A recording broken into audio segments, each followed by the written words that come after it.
आदाब नमस्कार, मैं शाहिद उमर। स्वागत है आप सभी का सियासत टीवी के साउथ इंडिया एक्सप्रेस में। आइए देखते हैं मुख्य समाचार।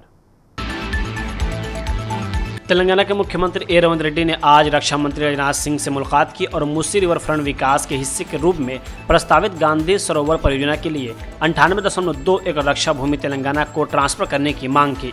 उन्होंने बताया कि मूसी और ईसा नदियों के संगम पर विकसित की जाने वाली इस परियोजना में महात्मा गांधी की शांति और राष्ट्रीय एकता के आदर्शों के प्रति श्रद्धांजलि के रूप में गांधी सर्कल ऑफ यूनिटी शामिल होगी। मुख्यमंत्री ने रक्षा मंत्री को परियोजना के हिस्से के रूप में एक ज्ञान केंद्र, ध्यान गांव, हथकरघा संवर्धन केंद्र, सार्वजनिक मनोरंजन क्षेत्र, प्राकृतिक घाट और एक शांति प्रतिमा संग्रहालय स्थापित करने की योजना के बारे में जानकारी दी।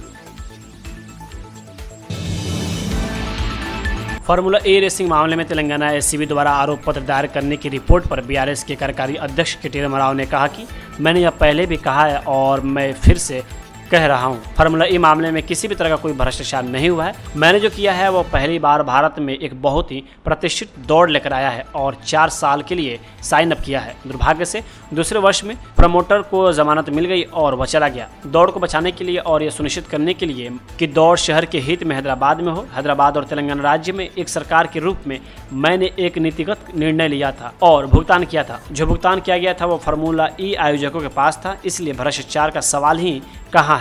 और सरकार जो भी करना चाहती है मैं जांच में पूरा सहयोग करूंगा।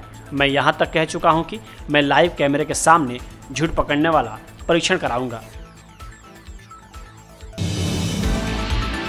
उपराष्ट्रपति चुनाव में एनडीए प्रत्याशी सीपी राधाकृष्ण की जीत पर कांग्रेस सांसद किरण कुमार चमाला ने कहा कि हम नवनिर्वाचित उपराष्ट्रपति सीपी राधाकृष्ण जी को बधाई देते हैं। इंडिया गठबंधन में विपक्षी दलों ने अपनी एकता दिखाई है। चुनाव आते हैं और जाते हैं, जीत अंतिम एजेंडा नहीं है। एजेंडा लोकतंत्र, संविधान को बचाना होगा और यह सुनिश्चित करना होगा कि इस देश के लोगों के पास सुनने के लिए एक आवाज़ हो, वोट देने के लिए एक आवाज़ हो। हमने सभी राजनीतिक दलों से और विशेष रूप से बी सुदर्शन रेड्डी जी के साथ बातचीत करने की पूरी कोशिश की, जिन्हें भारी समर्थन मिला।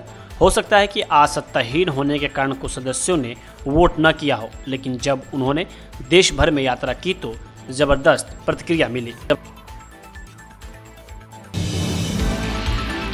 बीआरएस एमएलसी दासोजू श्रवण ने राज्य में अत्याचारी शासन लागू करने के लिए सरकार को ध्यान भटकाने और डराने धमकाने की राजनीति करने के लिए मुख्यमंत्री ए रेवंत रेड्डी की आलोचना की। एक पोस्ट में श्रवण ने आरोप लगाया कि किसानों को यूरिया हासिल करने के लिए भी हमलों का सामना करना पड़ रहा है, जबकि फर्जी बिलों और अध्यादेशों के माध्यम से बीसी आरक्षण का दुरुपयोग किया जा रहा है। उन्होंने कांग्रेस सरकार पर कार्यक्षम मामलों आयोगों और सीबीआई जांच का इस्तेमाल केवल लोगों को गुमराह करने के लिए करने का आरोप लगाया, जबकि ग्रुप 1 भर्ती मामले में बेरोजगार युवाओं को धोखा दिया गया। उन्होंने कहा कि सरकार अपने वादों को पूरा करने में विफल रही है और इसके बजाय गंदी राजनीति का सहारा ले रही है। उन्होंने चेतावनी दी कि जनता के समर्थन से बीआरएस फिर से उठेगा और भ्रष्टाचार और साजिशों की कांग्रेस सरकार को खत्म कर देगा। तेलंगाना के मुख्यमंत्री ए रेवंत रेड्डी ने केंद्रीय सड़क परिवहन और राजमार्ग मंत्री नितिन गडकरी से अमरावती के माध्यम से हैदराबाद भारत फ्यूचर सिटी और बंदर पोर्ट के बीच 12 लेन ग्रीनफील्ड राजमार्ग को मंजूर देने का आग्रह किया। अपनी दिल्ली यात्रा के दौरान रेवंत रेड्डी ने केंद्रीय मंत्री से मुलाकात की और बताया कि हैदराबाद और बंदरगाह के बीच सड़क संपर्क आवश्यक था, क्योंकि हैदराबाद में कोई समुद्री बंदरगाह नहीं है। उन्होंने कहा कि ग्रीनफील्ड हाईवे का 118 किलोमीटर हिस्सा तेलंगाना में है और बाकी हिस्सा आंध्र प्रदेश में पड़ेगा। उन्होंने नगर कन्नूर जिले में अमराबाद टाइगर रिजर्व के तहत मन्नानूर और श्रीशैलम वन खंड के बीच 4 लेन ऊंचा गलियारा और रवियरवाला अमंगल और मन्नानूर के बीच 4 लेन ग्रीनफील्ड राजमार्ग बिछाने के लिए केंद्र की अनुमति मांगी। रीजनल रिंग रोड्स के उत्तरी हिस्से के लिए 90% भूमि अधिग्रहण पूरा हो जाने के मद्देनजर रेवंत रेड्डी ने नितिन गडकरी से उत्तरी हिस्से के लिए काम शुरू करने के लिए वित्त और कैबिनेट की मंजूरी और आरआरआर के दक्षिणी हिस्से के लिए अनुमतियां सुरक्षित करने का भी आग्रह किया।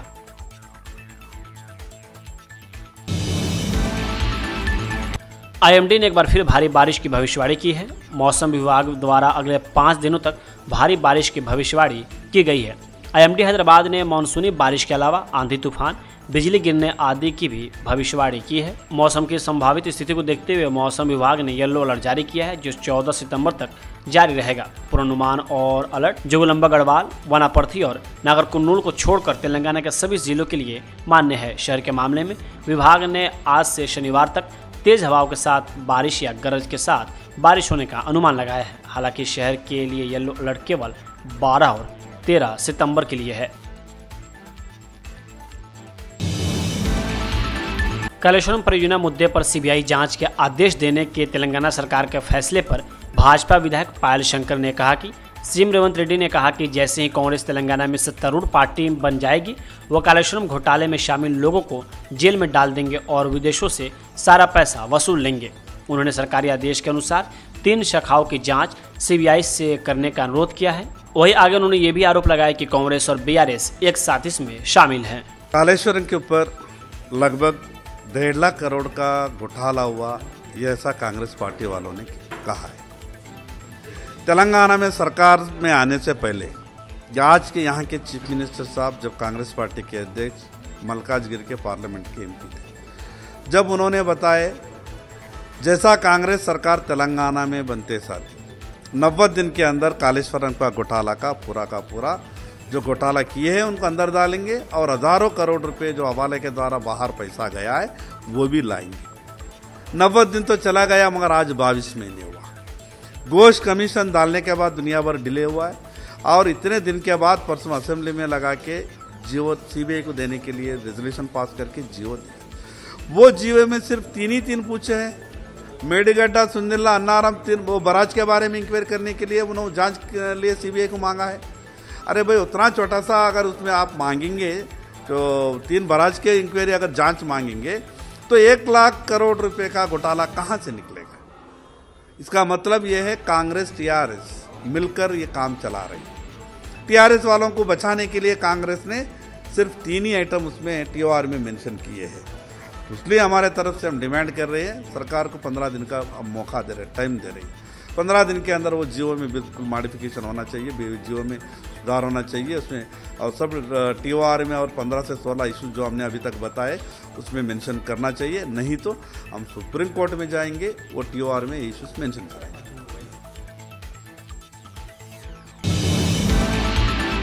नेपाल में शांति के बीच आंध्र प्रदेश के रियल टाइम गवर्नेंस मंत्री नारा लोकेश ने पड़ोसी देश के विभिन्न क्षेत्रों में फंसे तेलुगु नागरिकों के लिए बचाव कार्यों के समन्वय का कार्यभार संभाला है।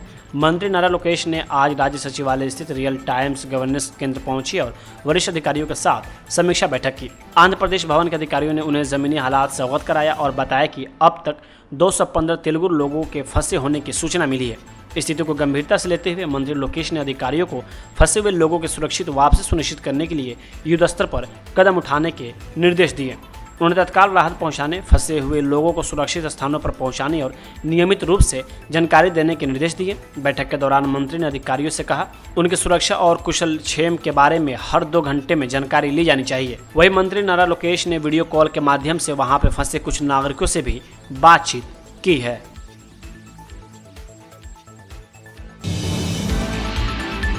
कांग्रेस अध्यक्ष मल्लिकार्जुन खड़गे ने आज कहा कि लोकतंत्र में चुनाव लड़ना आम बात है। हमारा मुख्य लक्ष्य संविधान को बचाना और लोकतंत्र की रक्षा करना है। जिस भूमि पर महात्मा गांधी और वल्लभ भाई पटेल जैसे लोगों ने जन्म लिया और देश को आज़ादी दिलाई, ये दोनों हमारे लिए बेहद सम्माननीय है। देश उनके कारण एकजुट है।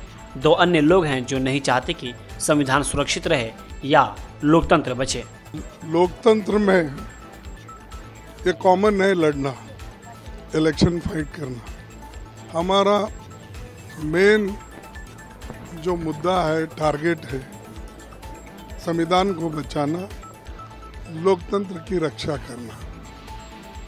जिस धरती पे महात्मा गांधी जी, वल्लभ भाई पटेल जैसे लोग जन्म लेकर यहाँ हमको आज़ादी दिलाई देश के लिए, ये 2 व्यक्ति हमारे लिए बहुत पूजनीय है और उनके वजह से देश एक भी है और आज़ादी भी मिली। और 1-2 व्यक्ति भी ऐसे हैं जो देश में संविधान को सुरक्षित नहीं रहना चाहते और लोकतंत्र को भी बचाना नहीं चाहते और संविधान को भी बचाना नहीं चाहते। जो दो लोगों ने उन्होंने जो की उसको डिस्ट्रॉय करने वाले और एक दो लोग यहीं पर हैं।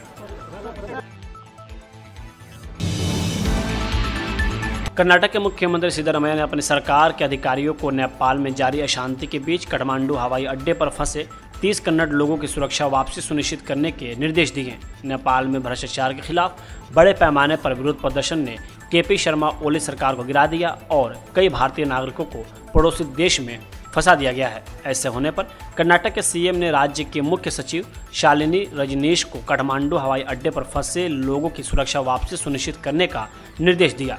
मुख्य सचिव ने संबंधित अधिकारियों से इस मामले पर चर्चा की है और आवश्यक कार्रवाई शुरू कर दी गई है। मुख्यमंत्री कार्यालय के अनुसार नेपाल में फंसे कन्नड़ लोग सुरक्षित हैं। राज्य सरकार के मुख्य सचिव और दिल्ली में कर्नाटक भवन के रेसिडेंट कमिश्नर अलग अलग समूहों में रहने वाले कन्नडिगों से संपर्क कर रहे हैं। राज्य सरकार के अधिकारियों ने विदेश मंत्रालय के अधिकारियों के साथ चर्चा की है। मुख्यमंत्री सिद्धरामैया के निर्देश के अनुसार कन्नड़ लोगों को सुरक्षित वापस लाने के लिए कदम उठाए जा रहे हैं।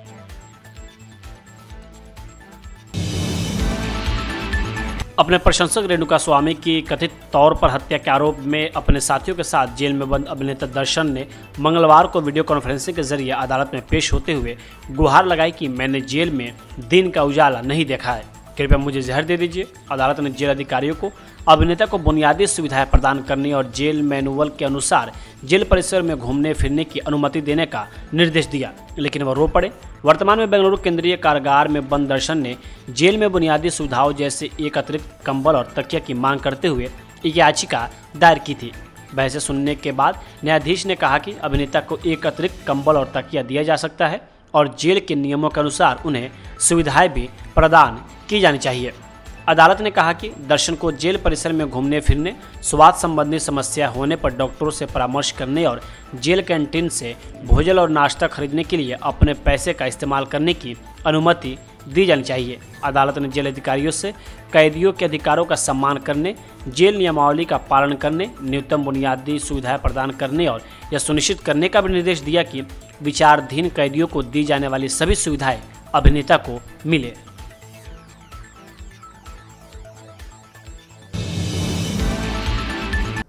साउथ इंडिया एक्सप्रेस यही होता है समाप्त। मुझे दे अब इजाज़त। बाकी खबरों के लिए बने रहें सियासत टीवी के साथ।